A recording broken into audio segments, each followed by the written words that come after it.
dan seseorang, jadi akhirnya melakukan hal seperti itu. Jadi di sini bisa dibilang saya ini multi karakter ya. Jadi orang baik ya, jadi orang licik ya, jadi orang gila iya, gitu. Tapi saya seorang ibu karena saya lakukan semua demi anak. Tapi ada pendalaman karakter sendiri nggak sih Kak Dia untuk karakter ini? Jujur ya, saya ini masuk ke Rego Nyokor itu sebenarnya bisa dibilang terjebak manja tapi bahagia. Terjebak manjanya kenapa? Karena saya waktu pertama kali disodorin itu hanya hipnosis.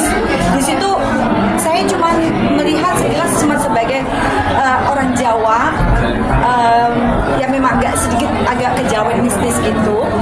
Dan sebagai seorang ibu kos, jadi saya mikirnya, oh saya jadi seorang ibu kos yang Jawa-Jawa yang mengayomi anak-anak kosnya gitu loh. Nggak taunya begitulah kok keadaannya setelah saya terima naskahnya hari demi hari. Saya agak terperanjat manja juga gitu loh. Kaget, tapi itu tantangan saya. Itu tantangan terberat saya, tantangan terberat seumur hidup selama saya berkarya di dunia film. Ini yang paling berat sebenarnya. Tapi percaya nggak sih Tante Dia mungkin sampai yang hal-hal supranatural? Sama sekali agak kurang. Saya lebih percaya sama Tuhan. Jadi sebenarnya karakter Ibu Astri itu memang bertentangan sekali dengan dia pertama sekali. Makanya saya mau ambil. Saya ambil karena memang banyak tantangan dan karakternya super beda. Benar berlawan. Ya, kalau bermain dengan pemain-pemain yang lebih muda seperti apa nih? Saya senang banget. Jangan salah, mereka masih muda. Jangan salah, mereka itu jam terbangnya sudah pada tinggi. Jadi bermain sama mereka itu mereka sangat profesional.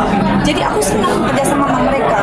Apalagi anak-anak Gen Z itu mereka itu dari segi adaptasinya gampang, ininya jauh ke depan, ngafalnya juga cepet, dan mereka itu tidak saya anggap sebagai junior saya.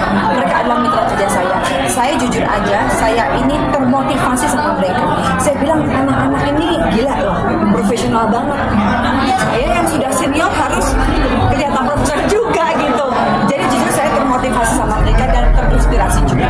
Kalau scene terberatnya apa sih mungkin Kak Dia di film ini? Apanya? Scene terberat, adegan terberatnya? Scene terberatnya ada sendiri.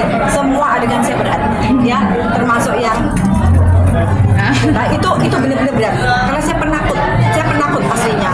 Dan beratnya kenapa? Kameramen 2 itu pada pingsan, dia udah nggak kuat lihat adegan itu. Saya ditinggal sama kameramennya. Satu lagi nggak kuat lagi lihat adegan, gimana saya bilang siapa yang mau nyuting saya kalau pada mau pingsan semua kayak begini gitu loh. Itu benar loh, itu kejadian juga dan 2 pagi itu. Dan saya nggak mau terpengaruh, saya konsentrasi karena kalau saya salah saya akan melakukan adegan terus-terusan. Saya nggak mau gitu. Jadi begitu adegan itu langsung saya konsentrasi. Sutradara bilang apa, saya ikutin semua. Ayo cepet saya mau cepet lah. Begitu adegan itu selesai satu persatu, kayaknya adegan berat atau peran berat saya udah mulai berkurang. Mbak Dia, mungkin alasan film ini harus ditonton apa?